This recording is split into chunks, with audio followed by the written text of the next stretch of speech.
ሰላም ጤና ይስጥልኝ የተከበራችሁ የቮይስ ኦፍ ራያ ሚዲያ ቤተሰቦች እንደምን ውላችኋል? ጥር 26 2018 ዓ.ም ዕለታዊ የዜና ሰዓታችን ላይ እንገኛለን። በቅድሚያም አርዕስተ ዜና። በራያ 6 ወረዳዎች ነዋሪዎች በጋራ በመሆን የህወሓትን ትንኮሳ የሚያወግዝ ሰላማዊ ሰልፍ በራያ ቆቦ ከተማ ተካሂዷል። የህወሓት ቡድን ዛሬ ጧት በራያ ጨርጨር ቢሶበር በከባድ መሳሪያ የታገዘ ተኩስ መክፈቱ ምንጮቻችን ገልጸዋል። የትግራይ ህዝብ ፖለቲካ መድረክ እንጂ ተዋናይ መሆን አልቻለም፣ ጠቅላይ ሚኒስትር አብይ አህመድ ተናገሩ። የኢትዮጵያ አየር መንገድ ወደ ትግራይ ክልላት አቋርጦት የነበረውን በረራ ዛሬ ማክሰኞ ጠዋት ከአዲስ አበባ ወደ መቀሌ በተደረገ በረራ መልሶ መጀመሩ ተገልጿል። የኤርትራ መንግስት በትግራይ ላይ ዘረፋና የጅምላ ግድያ መፈጸሙን ጠቅላይ ሚኒስትር አብይ አህመድ ተናገሩ። እነዚህንና ሌሎች ዜናዎች ይዘናል። አብራችሁን እንድትቆዩም በአክብሮት እንጋብዛለን። በራያ 6 ወረዳዎች ነዋሪዎች በጋራ በመሆን የህወሓትን ትንኮሳ የሚያወግዝ ሰላማዊ ሰልፍ በራያ ቆቦ ተካሂዷል።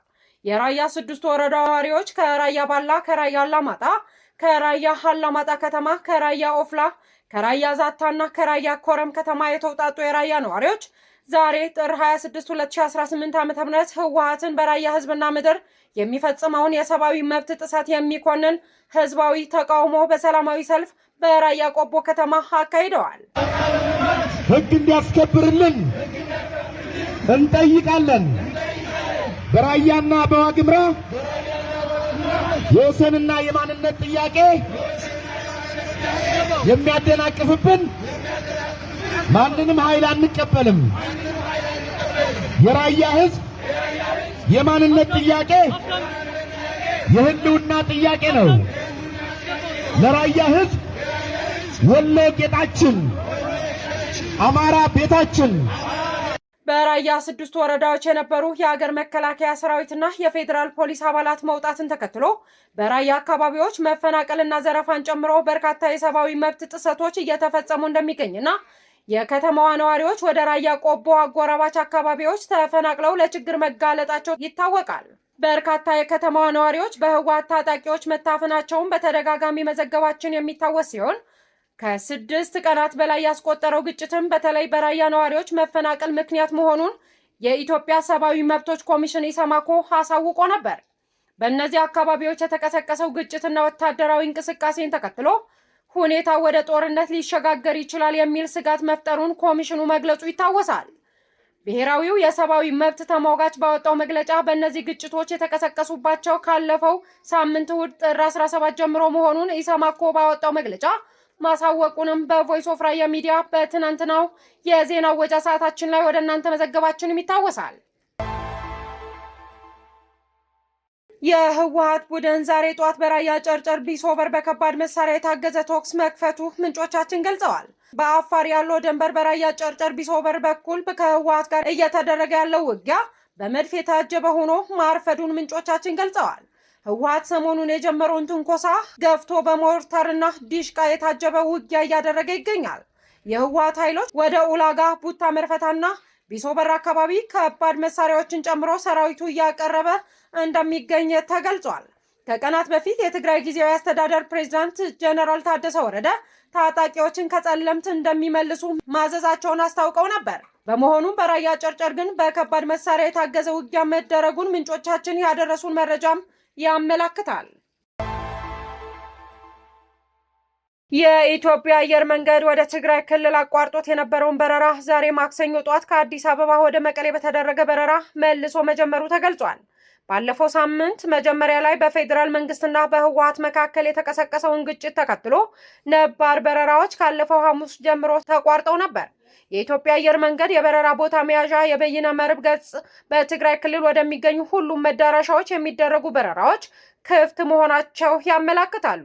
ባለፈው ሳምንት በረራዎች ከመቋረጣቸው በፊት አየር መንገዱ ወደ ክልሉና ዋና ከተማዋ መቀሌ በየቀኑ 8 በረራዎች ያደረገ የነበረ ሲሆን አሁን ግን ወደ 5 በረራዎች መቀነሱን ያገኘነው መረጃ ያመለክታል።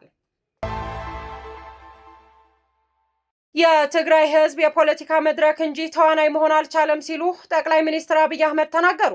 በትግራይ ክልል ያለው ፖለቲካዊ አካሄድ ህዝቡን የፖለቲካ ተዋናይ ከማድረግ ይልቅ መድረክ ብቻ እንዲሆን አድርጎታል ሲሉ ጠቅላይ ሚኒስትር ዶክተር አብይ አህመድ ገልጸዋል። ጠቅላይ ሚኒስትሩ ይህንን ያሉት ዛሬ ጥር 26 2018 ዓ.ም በተካሄደው የህዝብ ተወካዮች ምክር ቤት የስድስተኛው የፓርላማ ዘመን የ5ኛ ዓመት የሥራ ዘመን 10ኛ መደበኛ ስብሰባ ላይ ነው። በትግራይ ክልል ያለው የፖለቲካ ውጥረት በተመለከተ ዘላቂ መፍትሄ እንዲሰጥ ከምክር ቤት አባላት ለቀረበላቸው ጥያቄ ምላሽ ሲሰጡ በክልሉ ያሉ የፖለቲካ ፓርቲዎች ካሉበት ደረጃ ራሳቸውን ማሻሻል እንዳለባቸው በአጽንኦት ሰጥተዋል። እንደ ጠቅላይ ሚኒስትሩ ገለጻ እስካሁን ያለው አካሄድ ህዝቡን በፖለቲካ አውድ ውስጥ የመሪነት ሚና እንዲጫወት አላስቻለውም ያሉት ጠቅላይ ሚኒስትሩ የክልሉ ፓርቲዎች ያሉበትን የፖለቲካ ደረጃ ማሻሻል ባለመቻላቸው ህዝቡ መድረክ ብቻ ሆኖ እንዲቀጥል ማድረጋቸውን ጠቁመዋል። በክልሉ የሚንቀሳቀሱ ፓርቲዎች ከአጃቢ ተዋናይነት ወጥተው ወደ መሪ ተዋናይነት መሸጋገር እንዳለባቸውና በዛሬው የምክር ቤት ውሏቸው በዝርዝር አስረድተዋል። ይህም በክልሉ ለሚታዩ ፖለቲካ ውጥረት አንዱ ምክንያት መሆኑንም ጠቅሰዋል።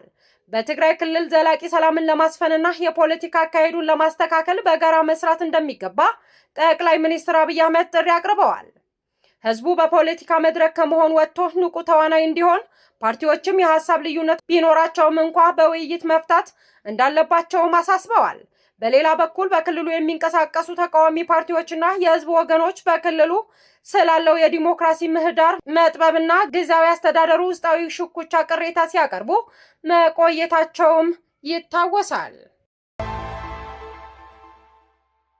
የኤርትራ መንግስት በትግራይ ላይ ዘረፋና የጅምላ ግድያ መፈጸሙን ጠቅላይ ሚኒስትር አብይ አህመድ በይፋ ተናገሩ። የኢትዮጵያና የኤርትራ ግንኙነት መሻከር የጀመረው ብዙዎች እንደሚሉት በባህር በር ጥያቄ ምክንያት ሳይሆን በትግራይ ጦርነት ወቅት የኤርትራ ጦር በፈጸማቸው ተግባራት መሆኑን ጠቅላይ ሚኒስትር ዶክተር አብይ አህመድ ለመጀመሪያ ጊዜ በይፋ ገልጸዋል። ጠቅላይ ሚኒስትሩ በዛሬው ዕለት ለህዝብ ተወካዮች ምክር ቤት ተገኝተው በሰጡት ማብራሪያ በሁለቱ ሀገራት መሪዎች መካከል የነበረው አለመግባባት የጀመራቸው ነጥቦች በዝርዝር ያስረዱ ሲሆን የቅራኔው መነሻ ነጥቦች ያሉት ጠቅላይ ሚኒስትሩ ጸብ የጀመረው የቀይ ባህር ጉዳይ ከመነሳቱ ቀደም ብሎ በጦርነቱ የመጀመሪያ ዙር ወቅት ነው ብለዋል። ለቅራኔው መባባስ ምክንያቶች ናቸው ያሏቸው ነጥቦችም የኢትዮጵያ መከላከያ ሰራዊት ሽሬን ከተቆጣጠረ በኋላ የኤርትራ ጦር ተከትሎ በመግባት የግለሰቦች ቤትና ፎቆች በማፍረስ መጀመሩንና የአክሱም ከተማ በተያዘችበት ወቅት በወጣቶች ላይ የፈጸመው የጅምላ ርሸና ጸቡን አፋፍሞታል በማለት ገልጸዋል። በአድዋና በአድግራት የሚገኙ ፋብሪካዎች የመድኃኒት ፋብሪካን ጨምሮ የመነቃቀል፣ የመስረቅና የማፈራረስ ተግባር መፈጸማቸው ጸቡን ጫፍ ላይ እንዳደረሰው ገልጸዋል። ጠቅላይ ሚኒስትሩ ድርጊቱ እንዲቆም በተደጋጋሚ መልእክታችን ወደ አስመራ መላካችንም አስታውቀዋል። ጠቅላይ ሚኒስትሩ ድርጊቱን እንዲቆም በተደጋጋሚ መልእክተኞችን ወደ አስመራ መላካቸውም አሳውቀዋል።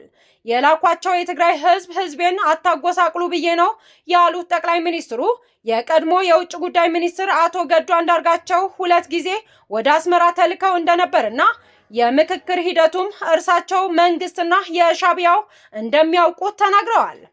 አንዳንድ ሰዎች ችግሩ የተፈጠረው የኢትዮጵያ የባህር በር ጥያቄ በማንሳቷ ላይ ነው ይላሉ ያሉት ነገር ግን አይደለም ያሉት ዶክተር አብይ አህመድ የባህር በር ጥያቄው ከመነሳቱ በፊት በሰብአዊ መብት ጥሰቶችና በንብረት ውድመት ምክንያት ግንኙነታችን ተበላሽቶ እንደነበርም አስገንዝበዋል።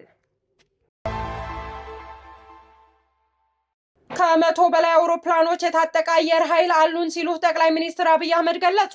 ጠቅላይ ሚኒስትር ዶክተር አብይ አህመድ በምክር ቤት በሰጡት ማብራሪያ የኢትዮጵያ አየር ኃይል ለውጡ ሲመጣ አንድ ሄሊኮፕተር ብቻ የነበረው የተቀሩት መብረር የማይችሉ አውሮፕላኖች ነበሩ ያሉ ሲሆን የተለያዩ ስምና ተግባር ያላቸው ከ100 በላይ አውሮፕላኖች ባለቤት ሆነናል ሲሉ አስታውቀዋል። ለምንድነው ተቋም የምንገነባው የተባለ እንደሆነ ባንዳ ከማቁሰል አያልፍም፣ ዝግጅቱ ግን ምሰሶውን የሚገዳደሩ ኃይሎች ከመጡ ኢትዮጵያን ለማጽናትና ለማስቀጠል ነው ብለዋል።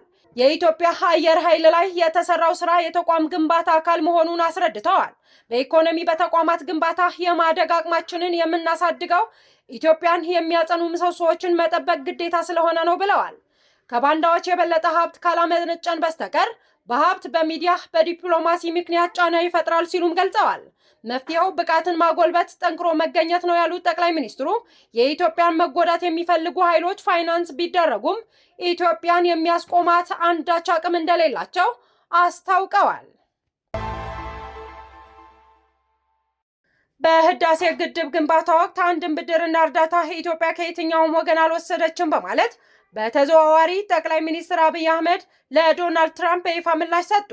ጠቅላይ ሚኒስትር ዶክተር አብይ አህመድ ለህዝብ ተወካዮች ምክር ቤት በህዳሴ ግድብ ግንባታ ወቅት አንድም ብድርና እርዳታ ኢትዮጵያ ከየትኛውም ወገን አለመውሰዷን ተናገሩ።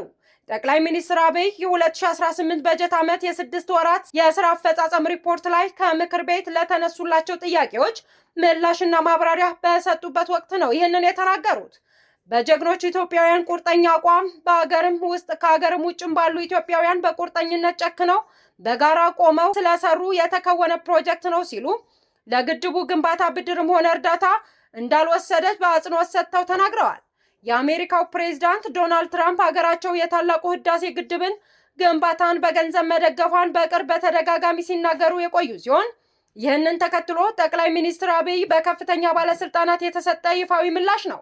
ጠቅላይ ሚኒስትሩ ለህዝብ ተወካዮች ምክር ቤት አባላት ኢትዮጵያ ከአፍሪካ ቀዳሚ የሆነውን ታላቁ የህዳሴ ግድብ ግንባታን ብቻ እንዳልቆመች በመግለጽ ከአፍሪካ ሶስተኛ የሆነውን ኮይሻን የሰራች ነው ብለዋል። በኢትዮጵያ ውስጥ የግዙፍ ፕሮጀክት ስራ አለመቆሙን ለምክር ቤት አባላት የተናገሩት ጠቅላይ ሚኒስትሩ ከአፍሪካ አንደኛው ኤርፖርት ግንባታም ተጀምሯል ብለዋል። የተወደዳችሁ የቮይስ ኦፍ ራያ ሚዲያ ቤተሰቦች ዛሬ ጥር 26 2018 ዓ.ም ዕለታዊ ዜና ሰዓታችን ይህንን ይመስል ነበር። ስለተከታተላችሁን እጅግ አድርገን እናመሰግናለን። ሰላም።